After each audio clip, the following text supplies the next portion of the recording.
Dans cette séquence, nous allons aborder l'interface d'administration de notre site WordPress qui a été créé en local.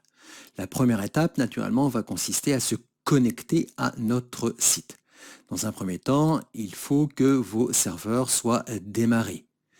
Deuxième étape, eh bien, ça va être tout simplement de se connecter à travers notre navigateur à notre site WordPress. Pour ce faire, eh bien, dans l'URL, sous Mac, vous saisissez localhost.8888/WordPress. Sous Windows, cela sera tout simplement localhost/WordPress. WordPress étant, vous vous souvenez, le nom du dossier de notre installation WordPress qui se trouve dans le dossier de publication du serveur Apache.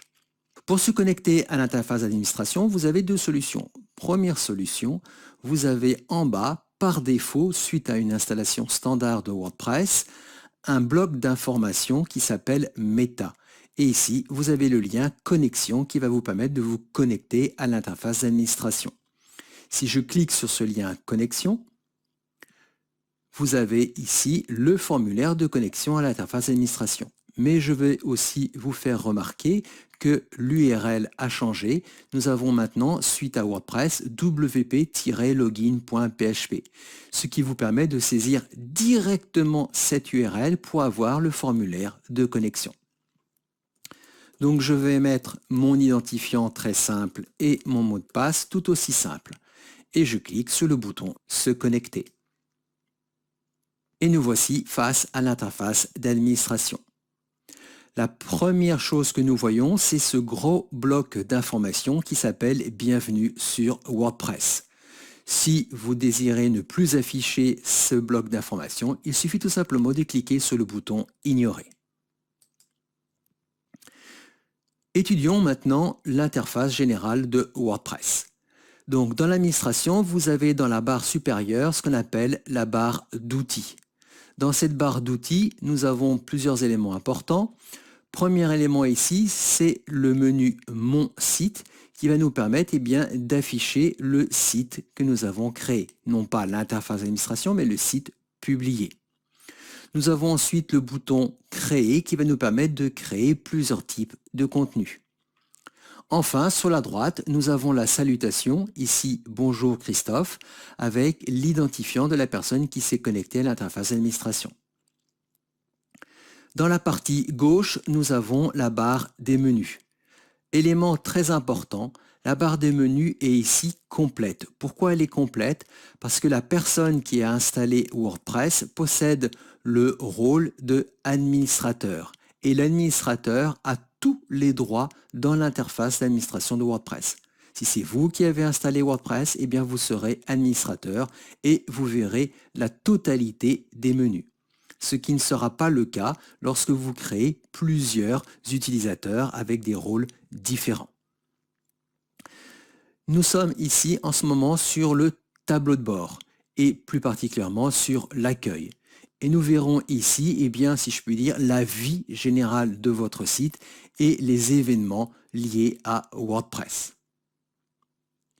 À partir du moment où vous utilisez tel ou tel autre menu, vous voyez qu'il y a automatiquement des éléments secondaires qui apparaissent pour la plupart d'entre eux. Le menu qui est actif, c'est celui qui est sur fond bleu. Si je sélectionne Articles, tous les articles, nous voyons bien que le menu Articles apparaît sur fond bleu et les éléments de ce menu apparaissent juste en dessous. Donc voilà l'utilisation très simple de cette barre des menus. Vous pouvez éventuellement, si jamais vous manquez de place, réduire ce menu. À ce moment-là, vous ne voyez que des icônes, mais elles sont toujours actives, naturellement. Et si vous cliquez sur ce même bouton, vous affichez le libellé des menus. Voyons maintenant les paramètres de notre site. Pour ce faire, dans le menu Réglages, nous avons plusieurs éléments. Nous allons choisir Général. Premier élément, c'est le titre de notre site. Comme je vous l'avais dit précédemment, ce titre a été saisi lors de l'installation de WordPress, mais nous pouvons parfaitement le modifier. Je vais mettre ici un nouveau titre. Je vais mettre l'île de Noirmoutier. Le titre du site, naturellement, sera dans la plupart des cas affiché sur le site publié. Vous pouvez en dessous mettre un slogan. Ce slogan pourra ou ne pas être affiché. Cela va dépendre du thème que vous allez utiliser pour votre site WordPress. Donc je vais le modifier.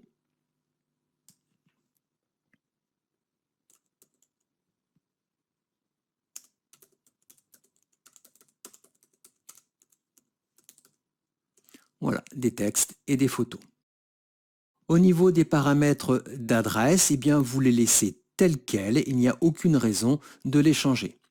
L'adresse de messagerie, c'est l'adresse de messagerie de l'administrateur qui sera prévenu en cas de notification du système. La langue du site, c'est bien en français. Le fuseau horaire, c'est bien Paris. Il y aura ainsi un changement automatique avec les changements d'heure. Le format de la date qui sera utilisé dans la publication des contenus, eh bien vous pouvez choisir tel ou tel format. Je vais laisser celui-ci, le plus complet, celui qui est par défaut. Même chose pour le format d'heure. Vous voyez que vous avez d'autres possibilités.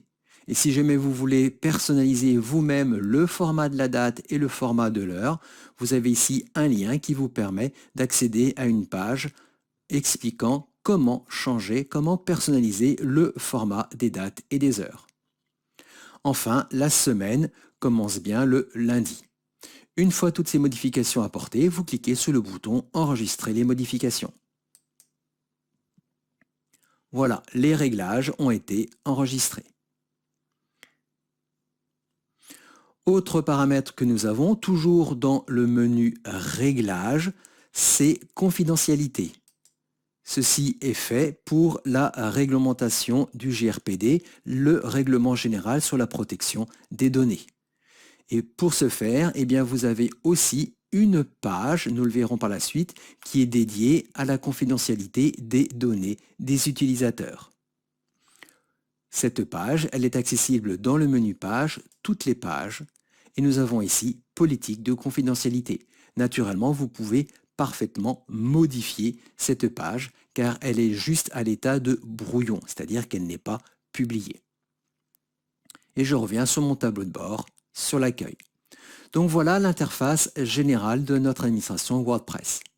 Dernier élément, une fois que vous avez terminé de travailler sur WordPress, il faudra toujours se déconnecter entre guillemets proprement. C'est-à-dire qu'il ne faudra pas quitter votre navigateur, il ne faudra pas fermer la fenêtre de votre navigateur. Il faudra toujours demander explicitement à WordPress de se déconnecter. Pour ce faire, dans le menu de salutation tout en haut à droite, dans la barre des outils, eh bien vous cliquez sur le lien Se déconnecter. Et voilà, vous êtes bien déconnecté et surtout vous êtes déconnecté proprement. Donc voilà comment aborder l'interface d'administration de votre site WordPress.